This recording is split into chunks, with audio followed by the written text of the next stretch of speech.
안녕하세요. 책 읽어주는 로사입니다. 오늘은 이시영 박사의 신나게 살아라에서 골라봤습니다. 작은 계획이 좋다.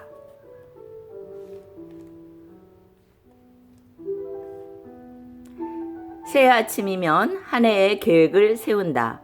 묵은 해를 돌아보며 올해는 꼭 이루어야 할 일을 계획한다. 어떤 사람은 자기의 전 인생을 걸고 목표를 세운다. 그리고는 그 목표를 향해 모든 걸 희생하고 일로 매진한다.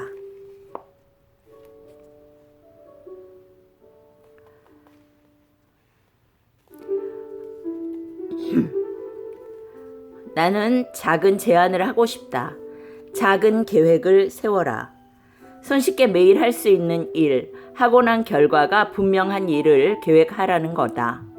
몇 년 후 막연하고 거창한 계획이 아니라 매일의 생활 속에서 당장 할 수 있는 구체적 일을 계획하라는 제안이다. 눈앞에 목표가 분명할 때는 자기 속에 간직된 모든 에너지를 동원할 수 있게 된다. 그렇기 때문에 우선 일의 능률이 오른다. 둘째, 목표가 분명하면 달성했을 때 성취의 기쁨이 있다.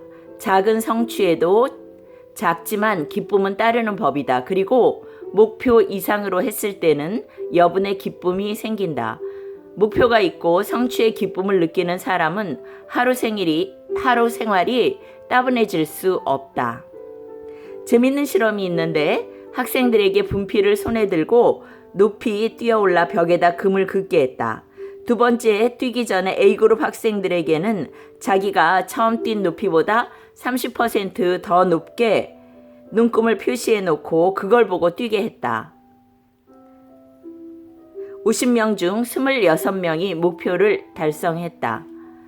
이번에는 학생들에게 눈금 없이 그냥 더 높이 뛰어보라고 지시했는데 50명 중 15명만이 처음 기록의 30% 이상을 뛰었고 그중 8명만이 그 결과에 만족했다. 그러니까 줄을 그었을 때는 50%였는데 30%로 줄었네요. 이처럼 목표가 눈앞에 분명히 보일 땐 더 분발할 수 있는 힘이 난다. 무슨 목표든 좋다. 기왕이면 작은 일이라도 생산적인 것이 좋겠다. 내 친구 한 사람은 동창생 명부에서 차례로 매일 한 친구를 골라 안부 전화를 하는 목표를 세웠다. 생각지도 않은 친구한테서 전화를 받고 놀라는 사람도 있고 무슨 부탁이나 있는가 싶어 슬슬 말꼬리를 흐리는 얌체도 있었다. 한잔하자는 친구도 있고 여하튼 동창생과의 시간이 그에겐 즐거운 매일의 일과가 되었다는 이야기였다. 이러는 동안 때로는 생각지도 않게 자기 사업에 큰 도움이 되기도 했고 우연한 기회에 좋은 아이디어를 얻을 수도 있었다. 유명한 버나드 쇼의 청년 시절은 혼란과 불운의 연속이었다. 20살이 되자 단신으로 대도시 뒷골목에 뛰어들어 그는 완전히 방랑자가 되었다. 물론 스스로가 만든 방황이었다. 그러는 중에도 그는 매일 원고지 5매의 글을 쓰기로 목표를 세웠고 아무리 하루가 고달퍼도 글 쓰는 동안만은 차분한 자세로 돌아올 수 있었다. 그리고 쌓여가는 원고 뭉치에서 그는 기쁨을 느꼈다. 이 5년 동안의 쓴 글이 후일에 버나드 쇼를 잊게 한 결정적 요인이 된 것은 물론이다. 작은 일의 기쁨을 아는 사람이야 큰 일을 해낼 수 있다. 하루를 무작위로 보내는 게 아니고 작은 계획 아래 성취의 기쁨으로 차곡차곡 채워나가는 것이다. 작은 계획, 작은 기쁨이 당신의 하루를 풍요롭게 해줄 것이다. 이 부분을 보면서요. 문득 10여 년 동안 일기를 썼던 일도 있어서 한번 일기장을 찾아보기도 했고요. 1992년 일기네요. 일기를 매일 쓰자 해서 이제 한동안 한 15년 정도 썼던 적이 있었고요. 또 이제 최근에는 매일 그림을 한 장씩 그려보자 해가지고 그림을 한 장씩 그렸던 적도 있어요. 2005년부터 해서 이렇게 매일 그림 한 장씩 이제 그렸던 적도 있습니다.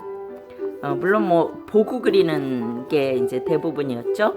하지만 이제 뭐 하나하나 늘어가는 그런 기쁨을 느꼈었던 적도 있고요. 2016년이었네요. 뭐 글씨 캘리그라피를 쓰기도 했었고요. 그림을 그리기도 했었습니다. 그러다가 이제 최근 들어서 1년 정도 전부터 유튜브 읽어주는 그 일을 하고 있는데요. 하여튼 성취감이 쌓여가는 게 있어서 성취감이 있는 것 같아요. 자, 오늘은 신나게 살아라 이시영 선생님의 글에서 작은 계획이 좋다 읽어드렸습니다. 책 읽는 로사였습니다.